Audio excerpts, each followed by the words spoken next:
No, I'm sorry. I'm sorry. I'm sorry.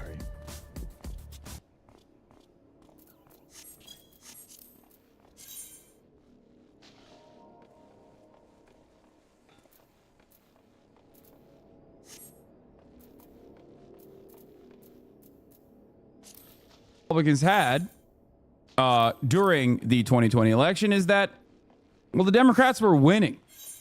Okay. It's a lot harder. It's a lot harder to stop the actual normal process when the votes are still being counted.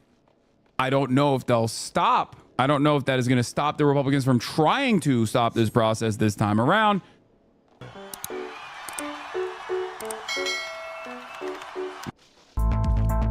Actually, you know what? Let's do a deeper dive into this. Every 4 years, Americans across this great nation put our differences aside to join hands and collectively lose our fucking minds over the presidential election. Turn out for what? We singing drunk, drunk. They're eating the dogs. Now, we've seen some pretty crazy stuff in recent years, but if you're thinking 2020 was the most hog-wild election in modern history, you have absolutely got to hear about what went down in the year 2000.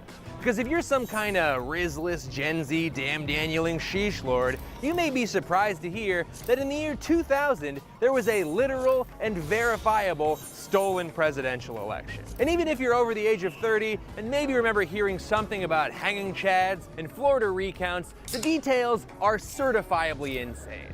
And if nothing else, it's good to just remind ourselves of the fragility of elections in the United States and why your vote, yes, I'm talking to you, really does matter in shaping the next 4 years. And hell, I'll say it, I'm crazy, maybe even beyond. Hi, I'm Raleigh Williams, a guy with a climate science and policy degree and a raging obsession with an election that happened almost a quarter of a century ago. And this is a video about stealing a presidential election. Welcome to Climate Town. Yeah, a lot of people, especially younger people, are not familiar with the 2000 elections where the Republicans actually successfully stole the election. They lost the general vote. They lost the popular vote. And the only way that they were able to win the state of Florida was because George W. Bush's brother, Jeb Bush, was the literal f***ing governor.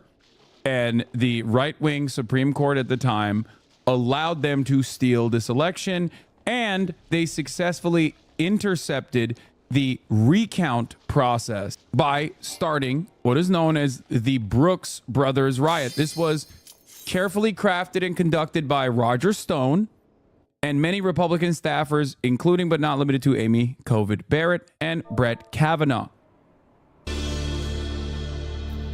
In the year 1999, a significant portion of the country genuinely believed that when the date rolled over from 99 to 00, all of our computers would self-destruct, launch the nukes, and destroy America's economy. It was called Y2K, and it was a dumb thing to be afraid of, but in their defense, in 1999, computers looked like this. But the new year came and went, and with Y2K safely in the rearview mirror, Americans could focus on the two things that really mattered. The hit single Who Let the Dogs Out by the Baha Men, Who Let the Dogs Out, and the 2000 presidential election. Choose your character. In the blue corner was Al Gore. He cut his teeth as a Democratic senator from Tennessee before becoming vice president to a saxophone-toting, sexual relations with that woman-denying president by the name of Bill Clinton. Gore released a best-selling book about global warming and the environment back here in 1992. He released the award-winning documentary An Inconvenient Truth that supercharged climate change awareness here in 2006. But here in 2000, he's running for president. This is actually one of your worst takes. I watched this happen. The Gore campaign only ever sought selective recounts, and the only way he'd actually win is by admitting votes that weren't legal. Yeah, the problem that occurred, I mean, he'll go into it, and you'll see what happened. The problem in this situation is that very obviously, like, an insane amount of votes were directly falsified. Okay. An insane amount of votes very clearly went to candidates that they were not supposed to go to as a consequence of butterfly ballots and hanging Chad. I announce that I am a candidate for president. I'm sure he will describe it. And in the red corner is George W. Bush. Not to be confused with his father and the president from 8 years earlier, George H.W. Bush. George Regular W. Bush was a Texas oil man who founded an oil and gas exploration firm, then became the co-owner of the Texas Rangers, and then became the governor of Texas. And in the year 2000, he's the Republican candidate for president.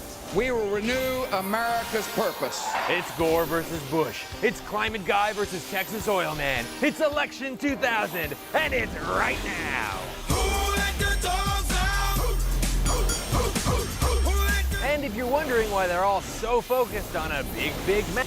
Yeah, don't forget the Florida Secretary of State Katherine Harris was the co-chair of Bush's election commission. She literally was the decision to call Florida on election night and not restart it until the Florida Supreme Court told her to resume counting. It's because America doesn't have a simple democratic election where the candidate with the most votes wins.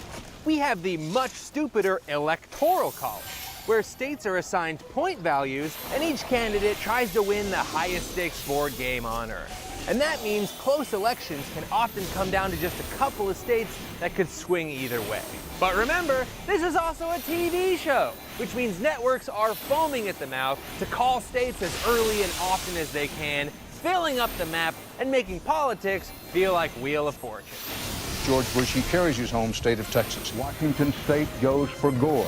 Sarah, you hit the jackpot with $1 million. And then, at 7:49 p.m. Eastern Time, NBC felt they asked enough Floridians exiting the polls who they voted for, and they were ready to make the call. So sorry to interrupt you. Mike, you know I wouldn't do this if it weren't big. Florida goes for Al Gore. It was massive. Florida had 25 electoral votes, and if Gore took it, the Bush Every path to time I victory say looked Republic- rail thin. The other networks followed suit, and it seemed like a wrap then and there. Except it wasn't a wrap, because as actual voting data replaced exit polling data, Gore's lead began to shrink. And something positively weird was going on, because Florida polling stations were inundated with voters calling to say they were confused about the ballot and they were worried that their vote might have gone to the wrong person. Curious. Then, 2 hours later at 9:55 p.m., NBC News is now taking Florida out of Vice President Gore's. And the reason for why they did that, was because I can't find it. God damn it. I fucked it up. I was going to do a great segue to, oh my God, I will vote. And I fucked it up. I couldn't link it fast enough. God damn it. Bro had a stroke. No. Wash streamer. I know. Please subscribe to me. I'm a wash streamer. This is why they did it. And together we will make America great again. Yo voy a votar por Donald Trump. Ay, ay, ay, ay, por Dios. Yo voy a votar por Donald Trump. This is how it happened. This is the story, okay?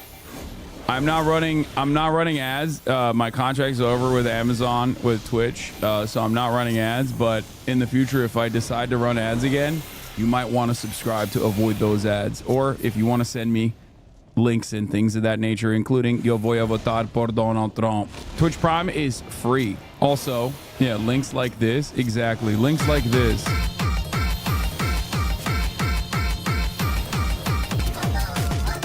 Twitch Prime is free, folks. Or you can subscribe for $6, or you can get gifted a sub if you're lucky. Let's continue. Column and putting it back in the too close to call column. as the other states fell into place, only Florida was left undecided. Thank you, Bowl, which means for the 10 whoever gifted won subs. Florida would win the election. Then at 2:16 a.m., roughly 6 hours past their target demo's bedtime, Fox News now projects George W. Bush the winner in Florida, and thus it appears the winner of the presidency of the United States. the other networks followed suit, and Al Gore No, I see every message, including this one. was left sitting in a hotel room staring at every major news network in the country, telling him he had lost an election that all the exit polling data said he had won. So Al Gore picked up the phone, called Bush to concede, and then left to go deliver the official concession speech. The thing is, Hassan Surplus Value, Al thank Gore you. had not lost the presidential election. Yeah, and he would have known that if he had thought to call his own numbers guy, Michael Hooley, who was keeping careful track of the Florida vote. He said, we're at the war memorial, and I asked why, and he said, we're about to concede.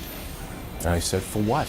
We haven't lost. The whole thing was a clusterfuck in a number of ways, but most importantly, it was so close that it had automatically triggered Florida Election Code 102.141, legally requiring an automatic recount of all the votes in the state. This election was not over, but Al Gore didn't know that, and was literally walking to the stage to concede the election when his senior advisor David Morehouse ran his ass down and stopped him.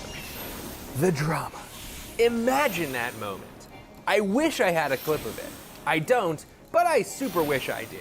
Luckily, HBO made a made-for-TV movie about the 2000 election, and it did include this goofy-ass reenactment. No, Mr. Vice President! Mr. Vice President! Mr. Vice President! Mr. Vice President! Mr. Vice President! Sir? Which I'm not going to keep. Mr. President, there's a problem with the numbers in Florida. That's amazing. And then, in the most awkward phone call of his entire life, Gore called Bush back to unconcede. As you can imagine, Bush was pretty fucking pissed. The conversation got heated, and Gore apparently ended the call with something to the effect of, "I don't care what your little brother says, this isn't over." And that's a pretty badass thing to say. It's also a little confusing, but in this case it makes perfect sense because George Bush's little brother is Jeb Bush. And in the year 2000, Jeb Bush was the governor of Florida. Uh-oh. I told my brother that we were going to carry Florida for him. Is that going to be a truthful statement? So the race Jeb! It's fucking Jeb! It's Jeb time! moved to the Sunshine State, where the 5.8 million votes cast in Please Florida clap. would be machine recounted to see if Bush's 1,784 vote lead would hold. And as the computers rescanned the votes, Bush's lead steadily shrank down to just 327 votes. But that's not all. There were an additional 171,000 ballots that the machines had just skipped because either they couldn't read any vote or they read multiple votes. Which makes sense if you remember the many calls on election day about confusing ballots and defective equipment. These are the same computers that we thought might fire nuclear weapons at Russia if they weren't sure what year it was. Good thing Florida state law says we'll take these 171,000 ballots and recount them by hand, right? Florida law, and the law in many other states, calls for a careful check by real people of the machine results in elections like this one. But Team Bush had a slightly different take. They wanted to not count any more votes. Yeah, they did a stop the count. Now, some of you probably remember when they did that exact same thing in the 2020 election. It was additionally funny, however, because on some states they were saying stop the count. In others, they were saying count the votes. It was very confusing, but that didn't stop Republicans from advocating for whichever position suited their purpose. Now, the little problem that the Republicans had during the 2020 election is that, well, the Democrats were winning. Okay? It's a lot harder to stop the actual normal process when the votes are still being counted. I don't know if they'll stop. I don't know if that is going to stop the Republicans from trying to stop this process this time around. But it's definitely a harder thing to do versus, oh no, the votes have been counted, it's over, you lost. And declared George Bush president immediately. And in situations like this, you'd hope there'd be someone to step in and say, get f***ed, we're counting all the votes. I'd even settle for a simple, sorry, but counting votes is how democracy works. And that person should have been Florida Secretary of State Katherine Harris. Now, in a wild coincidence, the co-chair of George Bush's Florida presidential campaign was also a woman named Katherine Harris. And in an even wilder coincidence, it was the same person. That's right, both the Florida governor and the Secretary of State in charge of maintaining the integrity of the election had actively campaigned for George Bush, which is a really hard position to be in if you're Al Gore. Luckily, he did have one thing going for him. He got more votes in. I will say something that might come across as controversial, but I think the state of politics now is even worse than that. Like somehow where there's a direct conflict of interest there. But I think right now the state of politics is even worse than that, where like Donald Trump has put his loyalists in every fucking position within the Republican Party, and now there is even a greater partisan split, and it doesn't fucking matter. Like, you don't even have to be related to Donald Trump at all. Okay, you can just openly be like, I'm an insane person, and I think the elections were stolen last time, and now I'm in charge. I'm tasked with the election here. I'm gonna be doing, I'm gonna be sitting and doing the fucking counting myself personally. Florida than George Bush did. That's right. We now know for sure that Gore got more votes in Florida than Bush. By kind of a lot. Unfortunately, some serious problems with Florida's voting system invalidated literally thousands of ballots that would have gone for Gore. Good God, people, this election is a mess. First off, thousands of voters across the whole state of Florida showed up to the polls and found they're not allowed to vote. That's right, newly elected governor and longtime little brother Jeb Bush oversaw a purge of the voter rolls. Interestingly, this strategy, and this is the reason why I've always maintained the position that Donald Trump was not unique in the way that he said that, like, illegals are voting or whatever the fuck. This strategy has always been in place. This strategy was first originally advocated for by Paul Weyrich of the Moral Majority. Okay, this is a ultra-Christian evangelical group that, originally created the massively consequential evangelical base of support for the Republican Party. Paul Weyrich very openly used to say, a lot of you have goo goo gaga government syndrome. Many of you think everyone should go out and vote. You're stupid. Our goal is to stop people from going out to vote because, we don't want certain people to go out and vote. This is straight up the play. They've always been. Oh, here it is. Goo goo government syndrome. In 1980, Paul Weyrich, the founding father of the conservative movement, addressed a seminal religious right gathering here in Dallas, or held in Dallas in the fall of 1980. Have what I call the goo goo syndrome. Good government. They want everybody to vote. I don't want everybody to vote. Elections are not won by a majority of people. They never have been from the beginning of our country, and they are not now. As a matter of fact, our leverage in the elections, quite candidly, goes up as the voting populace goes down. Yep. Who's this? That's Paul Weyrich. He's a real fucking demon. One of the worst demons in a sea of other incredibly consequential demons in American politics. He is the godfather of the modern conservative movement, I would say.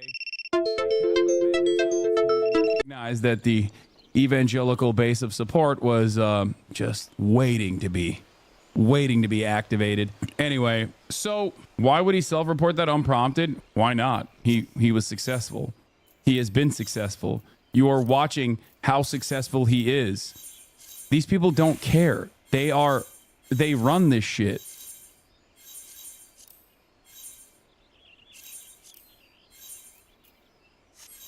Now, one thing you have to understand is that like, in order for Republicans to get away